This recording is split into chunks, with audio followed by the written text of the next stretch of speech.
I'm Matt McClure. And I'm Francesca Maxime, and this is Currents. Atheists are upset with Brooklyn's bishop, and they're heading to court. We have a good case, and we hope to meet them in court. An opportunity to help expectant mothers near the scene of the original nativity. And 13 dates in one night. It's speed dating with a faith-filled twist. My understanding of marriage is grounded in my faith, and so in order to get married, I would have to be speaking the same language as the other person.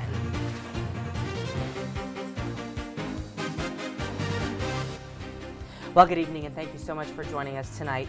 A battle is brewing in Brooklyn as two groups announced lawsuits, and their target is the Catholic Church. I was actually there this morning for the news conference outside the New York Supreme Court, where the temperature was cold, but the rhetoric was heated. Two lawsuits were filed against the Diocese of Brooklyn, Bishop DiMarzio, and State Assemblyman Vito Lopez today in New York Supreme Court. At issue are robocalls made by the bishop ahead of last month's general election. One lawsuit was filed by the group New York City Atheists. If you read the law, it says no organization is supposed to directly or indirectly make a position against another individual an election in an endorsement nature. The second lawsuit was filed by Father Robert Hotzen, a priest in the Archdiocese of Newark. He heads up a group that works on behalf of clergy sex abuse survivors. I work with many victims right here in the Diocese of Brooklyn. Bishop DiMarzio has chosen to politically fight us. You don't have to be a rocket scientist to make the connection.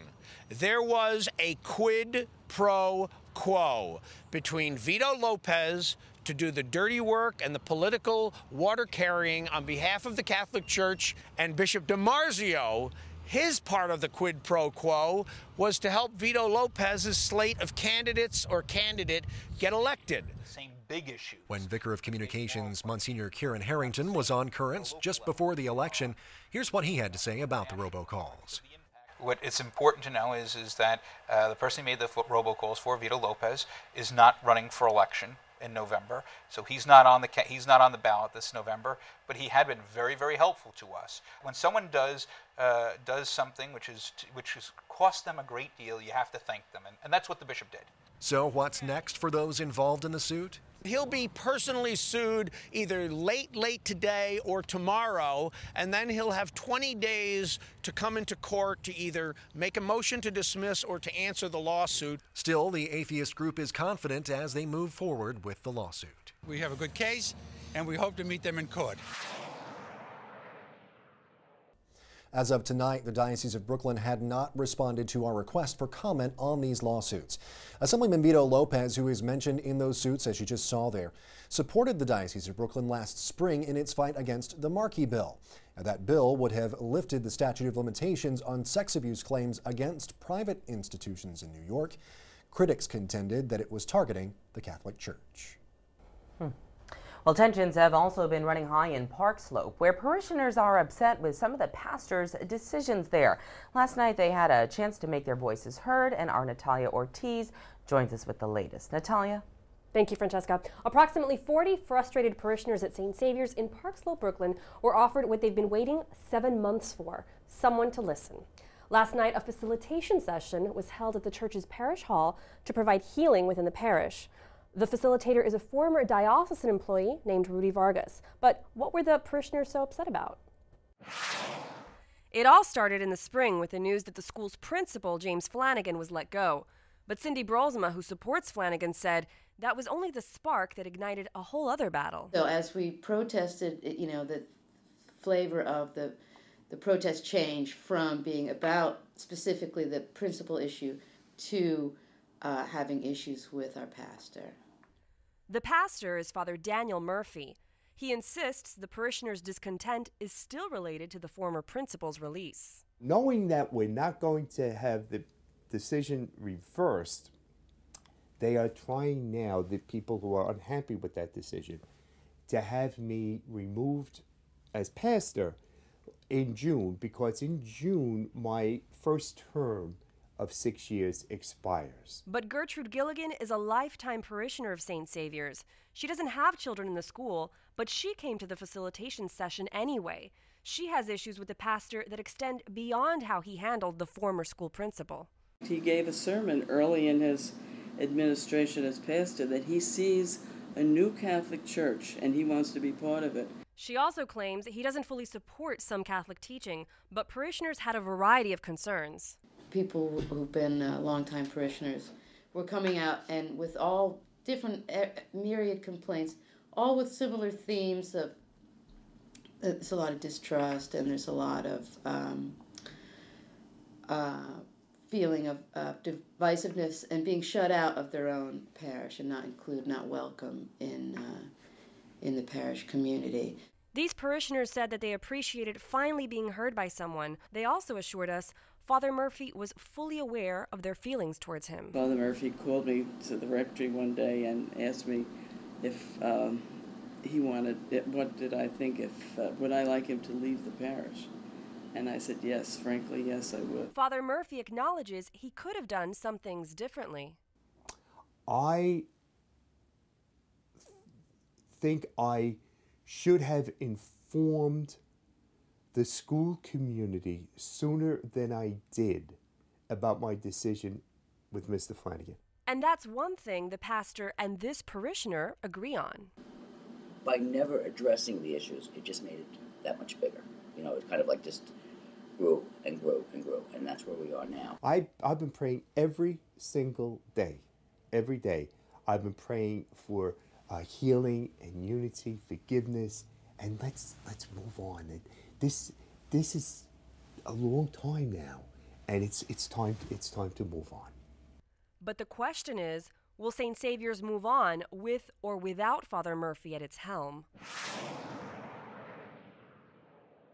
The next step in this process is for the facilitator to make a recommendation on whether or not a group of disgruntled parishioners should meet with the church's parish council, finance committee, and welcome team. Some parents have told us that the former principal is volunteering at St. Patrick's in Bay Ridge and will be filling in for a teacher going on maternity leave. Matt and Francesca? Well, definitely some tensions still running very high there, Yeah. and I guess it's just kind of playing the wait and see game as far as what is going to happen. Yeah, there probably won't be anything done, I was told, until after 2010 begins, till the holidays are over with. Because the pastor there was talking about his 1-year anniversary coming up, and that having a lot to do with when they wanted him out. Well, it's actually June. Yeah, it's in June where his term would be up, and then he'd be up for renewal at that point. And so, but I think some of the parishioners are trying to get him out before then, and so that's where there's some tension. Yeah, it'll be about 1 year after the controversy started. Right, exactly. Yeah, right. Yeah, the anniversary of that. Yeah, lots of contention in that, but I guess it's the right of the people to have their voices be heard. That's right. Thank you. Thanks, Natalia, Natalia. thank you very much. Well, stay tuned. When Currents returns, we'll have the day's headlines. Including a bishop resigns and another is dismissed. We'll tell you why.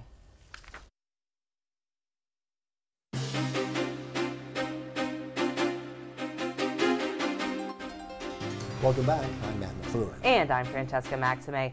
Coming up just a little bit later, I go on the shortest date or dates in my life. But first, let's take a look at the rest of the day's headlines. From the Vatican comes word today that Pope Benedict has accepted the resignation of the Bishop of Limerick, Ireland. Bishop Donald Murray had been sharply criticized for his handling of clergy sex abuse in his country. A devastating report last month charged that the church had shielded nearly 200 priests from the law since 1940. Pope Benedict was described as outraged and deeply disturbed at that report. Also at the Vatican, it was announced that the excommunicated Archbishop Emmanuel Malingo has been dismissed from the priesthood. Malingo gained notoriety back in 2001 when he was married to a Korean woman in a mass wedding presided over by Reverend Sun Myung Moon of the Unification Church. And since then, the Zambian Archbishop has been pushing for married priests. He was excommunicated 3 years ago, but has continued to defy papal orders and ordain bishops. Reports out of Europe indicate that Pope Benedict may sign a decree, possibly as early as Saturday, that would bring his predecessor one step closer to the sainthood. The Pope is expected to declare that Pope John Paul II is venerable, clearing the way for his beatification. Well, closer to home, as we mentioned earlier this week, a new campaign to get people to take part in next year's census is sparking outrage. At issue, using religious images in a poster. Is it appropriate? CNN's Mary Snow spoke to people on both sides of the issue. It can look more like a Christmas card at first, reading, "This is how Jesus was born." But then it states, "Mary and Joseph participated in the census. Don't be afraid."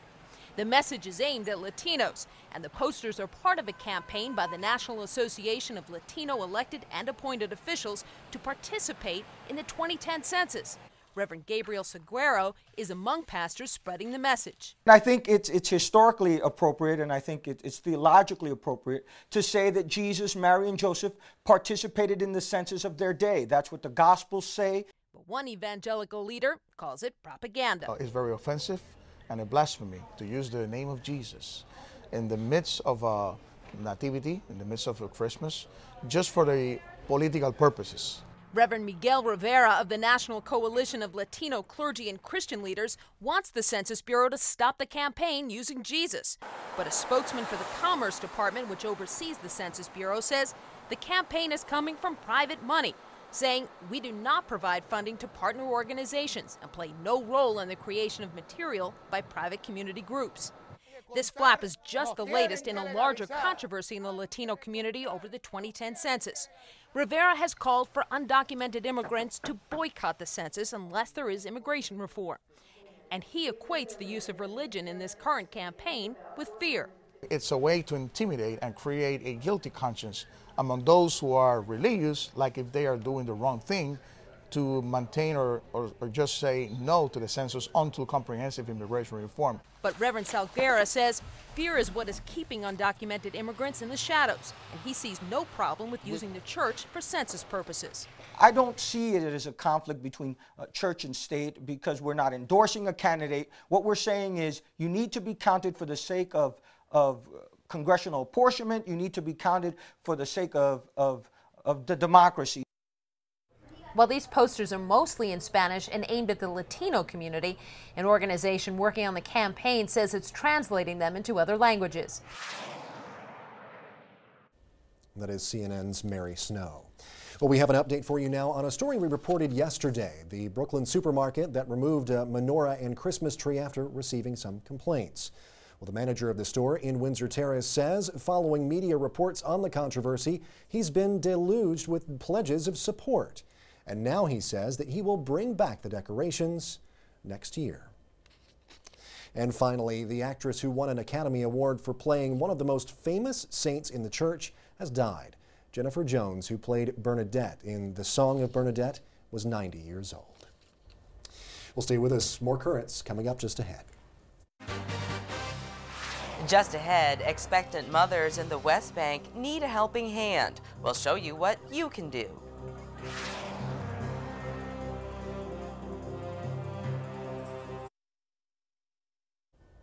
Well, welcome back. You know, that little town of Bethlehem is seeing a lot more visitors this time of year. And believe it or not, some of them are expectant mothers arriving to give birth. Well, it is true. Just a few hundred yards from the place where tradition holds that Jesus was born, another place is actually offering shelter and support for newborns.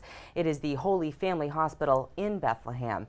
And to find out more about the hospital and its mission, I spoke by phone yesterday with Colleen Murata, and she's in Washington, D.C., where she works as the executive director of the foundation that supports the hospital. Colleen, thank you so much for being with us here at Currents today. Thank you so much for having me on this evening. Well, this hospital is at a very unique location. Tell me a little bit more about that.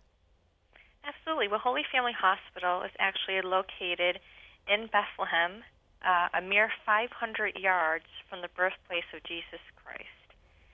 And we are very fortunate to be having this door open to the poor and destitute expectant mothers that are living in the Holy Land of today. Sure. So then what does go on at the hospital? You're saying they're poor and destitute and primarily serving expectant mothers?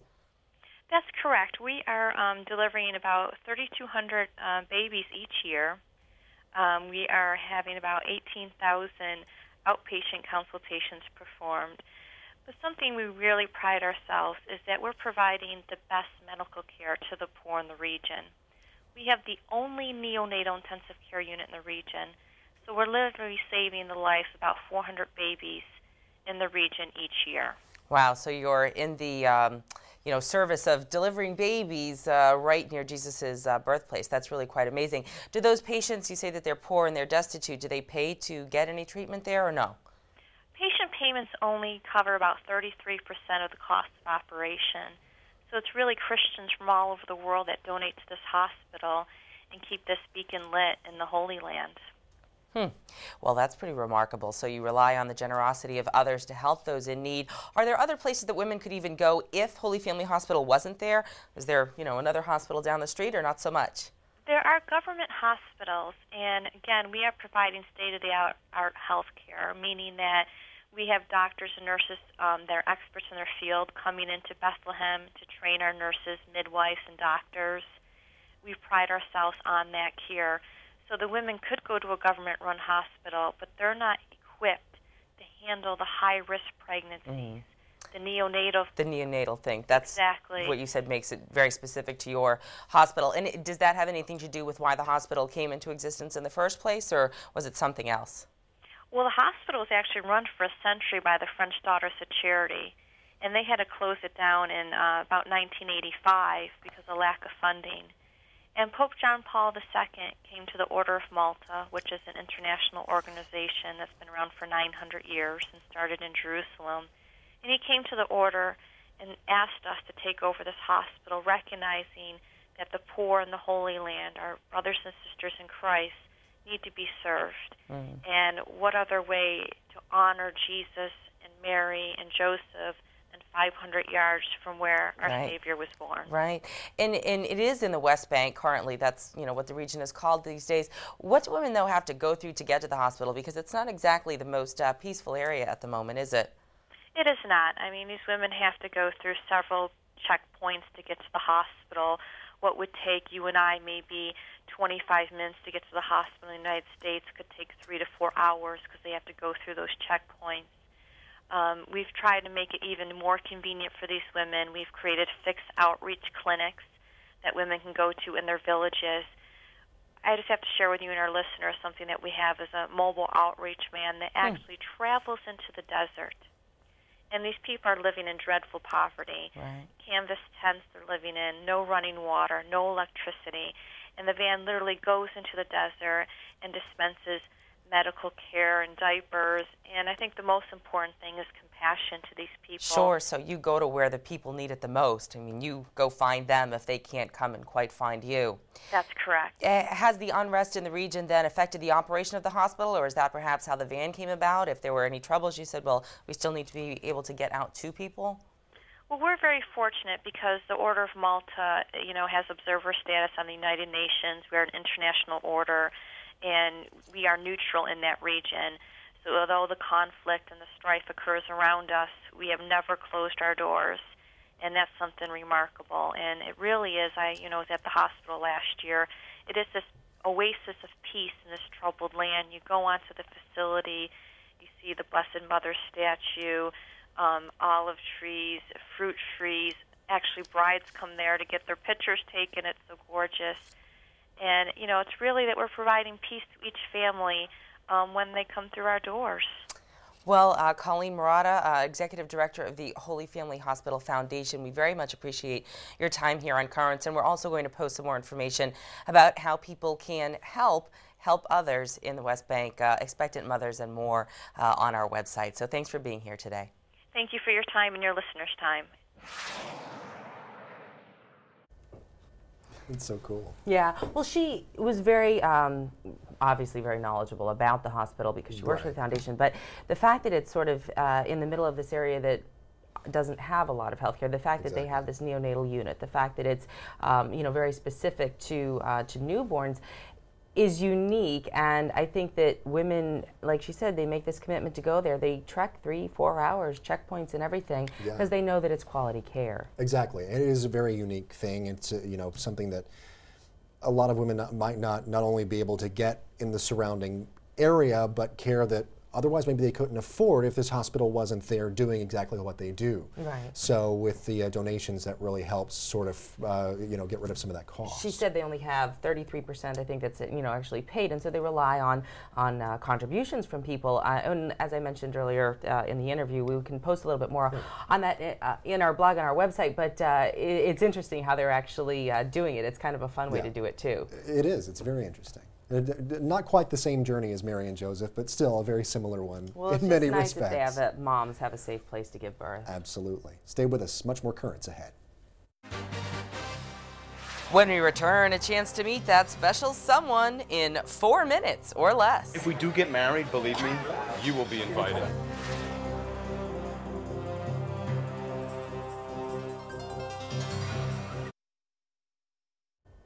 Well, finally tonight, this is a season for parties. And if you're looking for that special someone to help you ring in the new year, or maybe somebody you can kiss under the mistletoe, well, you better hurry up because Christmas is just about a week away. And if you're really, really pressed for time, well, Francesca might just have the solution for you. Perhaps. Well, you may have heard of speed dating before. Of course. Sure you have? Okay. I've seen it in a couple of movies, actually. They've done some speed dating things in some movies. Whatever. Yeah, right. Okay. So it's a popular thing that people do to try and find love. Have they done Catholic speed dating? They have not done Catholic speed dating. Well, I did. Okay, well. That's what I took part in over the weekend, on Sunday actually, at an event hosted by the Catholic Fellowship in Manhattan, and weekend dating. Now, the concept couldn't be more simple. 4 minutes with about a dozen different people all in one night. It sounds weirder than it is. We're just at the restaurant, folks. How did it go? Take a look. 13 men, 4 minutes apiece, sprinkle in a few questions and let the conversation begin. And 4 minutes is not a lot of time, so remember, 4 minutes you are looking for like, you are not looking for love. In a city of 8 million, it's speed dating, but not random speed dating, it's Catholic speed dating. There are some people that, again, if you have that common background, that common bond where you're coming from the same place, you're able to relate to each other. The event, organized by the Catholic Fellowship and Weekend Dating, grouped together dozens of single Catholic men and women aged 21 to 38 in a downtown New York City restaurant, including me. People of all ethnicities and career fields, such as teachers, engineers, and police officers, came from as far as New Jersey and Pennsylvania to share their story and to see if someone they liked shared their interest. I thought it was great. I thought it was a great night. The excitement among the people was really high. I met a lot of very nice young ladies, a lot of good conversation. Speed daters said when looking to get married, it's nice to know that someone would share the same faith. My understanding of marriage is grounded in my faith, and so in order to get married, I would have to be speaking the same language as the other person. Marriage is a holy thing that is basically a recreation of the Holy Trinity. People don't realize that. That's really what it is. It's recreating what God did.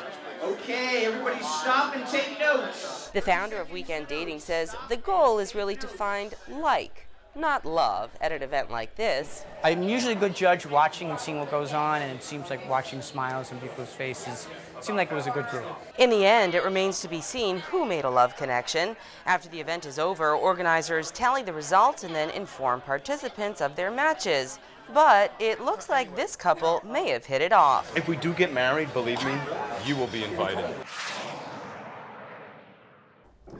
It's so funny. They just met that night. They weren't a couple yet, but they just met on a speed date or whatever. And they seem to have a lot of the same values, and that was sort of the whole point of the Catholic speed dating part of it. Well, good. I was going to ask you, that was what, last week? So have you gotten an invitation to the wedding yet? No. But, she was talking about how, it's difficult to explain things like, the concept of abstinence to somebody that doesn't understand it and, who isn't Catholic. And so she was able to, communicate that freely with these people. She said it saves time. Exactly. Well, for something like this, it's definitely something that is kind of, a theme speed dating, gathering people with like minds together. So you know that you already, going into it, you already know you have one thing in common anyway. Same values, absolutely. So, and the other thing is that, when we're going through this whole process, because I participated, I wasn't really, you saw me in there, and I was actually going on these little dates. So I actually met a bunch of people myself.